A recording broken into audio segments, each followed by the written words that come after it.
इसलिए पुराने खाली घरों के पास ध्यान से रहना चाहिए। ये घर अक्सर रहस्यों और कहानियों से भरे होते हैं, जिनमें से कुछ कहानियां तो बहुत ही डरावनी होती हैं। कौन जाने क्या छुपा हो, शायद कोई पुरानी आत्मा या फिर कोई भूला बिसरा खजाना। एक समय की बात है, एक छोटे से गांव में एक पुराना भूला बिसरा घर था। यह घर गांव के किनारे पर स्थित था और लोग इसे भूतिया मानते थे। कहानी थी कि इस घर में एक दोस्ताना भूत रहता था, जिसका नाम था बू। बू का स्वभाव बहुत ही मृदु और हंसमुख था। बू कोई आम भूत नहीं था। उसे नए दोस्त बनाना और मस्ती करना बहुत पसंद था। वह हमेशा नई चीजें खोजने और लोगों को हंसाने की कोशिश करता था। हर रात आधी रात को बू खेलने निकलता था।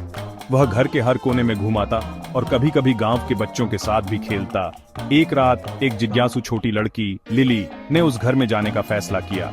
लिली ने बहुत सी कहानियां सुनी थीं और वह खुद देखना चाहती थी कि क्या वे सच हैं। धड़कते दिल से वो अंदर गई, एक छोटा सा लालटेन हाथ में लिए। हर कदम के साथ उसकी धड़कन तेज हो रही थी। हेलो, कोई है क्या? उसने धीरे से कहा। उसकी आवाज घर की दीवारों से टकराकर गूंज उठी। अचानक लालटेन टिमटिमाया और बू वहां था, हवा में तैरता हुआ, एक शरारती मुस्कान के साथ। उसकी आंखों में चमक थी, जैसे वह किसी मजेदार खेल की योजना बना रहा हो। डरो मत, बू खिलखिलाया, मैं तो बस खेलना चाहता हूँ। उसकी हंसी में एक मिठास थी जो लिली को आश्वस्त कर रही थी। लिली हैरान थी, लेकिन उसे एक अजीब सा उत्साह भी महसूस हो रहा था। उसने कभी नहीं सोचा था कि भूत इतने दोस्ताना हो सकते हैं। उन्होंने पूरी रात छुपे हुए कमरों को खोजने, पुराने खजाने ढूंढने और डरावनी कहानियां सुनाने में बिताई।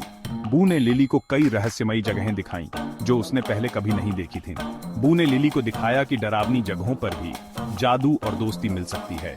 उन्होंने मिलकर कई जादुई चीजें खोजीं, जो लिली के लिए अविस्मरणीय थीं। जैसे ही सूरज की पहली किरण निकली, बू ने अलविदा कहा। उसकी आवाज में एक हल्की उदासी थी, लेकिन वह जानता था कि लिली फिर से आएगी। जल्दी वापस आना लिली, उसने पुकारा। लिली ने मुस्कुराते हुए सिर हिलाया और घर की ओर चल पड़ी। और उस दिन से लिली का एक गुप्त दोस्त बन गया और एक जादुई कहानी सुनाने को मिली। वह अक्सर उस रात को याद करती और बू के साथ बिताए पलों को संजोती। तो अगर तुम कभी आधी रात को अजीब आवाजें सुनो, तो याद रखना, शायद वह बू हो जो एक नए दोस्त की तलाश में ही हो सकता है वो बू हो एक नए दोस्त की तलाश में, और शायद वह तुम्हें भी एक जादुई रात का अनुभव कराए।